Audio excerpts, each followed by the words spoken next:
Luto tayo talaba, ng guys. Tapos talaba. nagkulo ako ng water. And then, ilagay ko yung talaba, yung kumulo na. Pag kumulo na, mga 3 minutes, tanggalin sa shell ang kabilang side. Then, meron tayong paminta, asin, shiitake mushroom, slice ko lang ng maliliit. And then, meron tayong butter, mga half cup. Meron tayong cheese, 1 cup. Then, meron tayong garlic.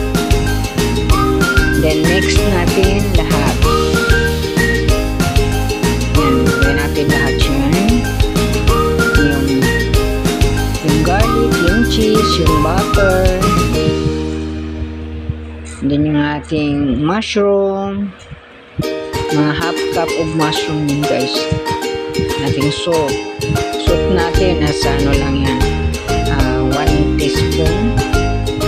And then, ang ating cheese, 1 cup lang yan. Then, i-mix na itong mabuti hanggang mag-combine na lahat. Yung talaba, guys, bigay ng ano ko yan, pamangkin, galing Cavite. Kasi namasyal sila dito. May dala silang tahong talaba. Ang talaba talaga, ginawa ko ng bake. Kasi masarap yung bake ng talaba. Pwede rin, omelette talaba. Pero ito kasi masarap dahil may garlic. May garlic, may mushroom. Masarap kasi siya. May cheese. So, masarap. And then, lagay na natin sa ibabaw ng talaba. Madali naman tanggalin yung kabilang side na shell kasi napapakulo tayo ng tubig. Madali lang tanggalin. So, kung karoon ng cook-up, pwede na natin alisin sa tubig. Yan. Okay na siya. Hanggang matapos, ulit-ulitin lang yun, guys. Matapos.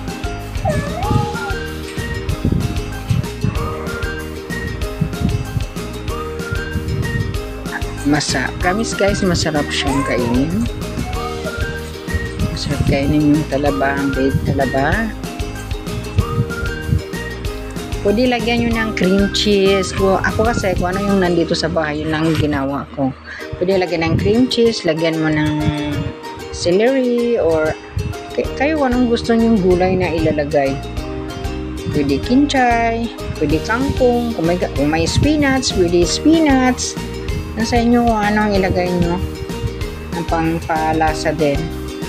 Tapos lagyan nyo ng ham or bacon ba. Yung ganun. Simpleng lang. Halo.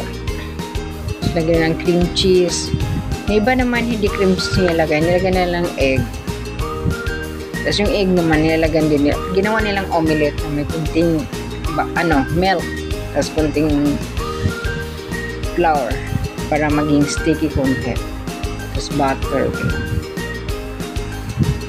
Ito naman, kung ano yung naisip ko, yung nilagay ko yan na naman yung ingredient ko dito sa bahay.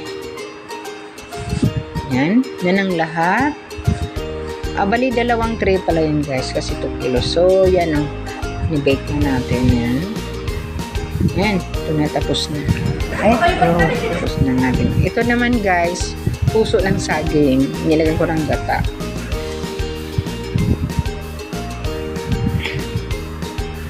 Thank you for watching. Bye-bye.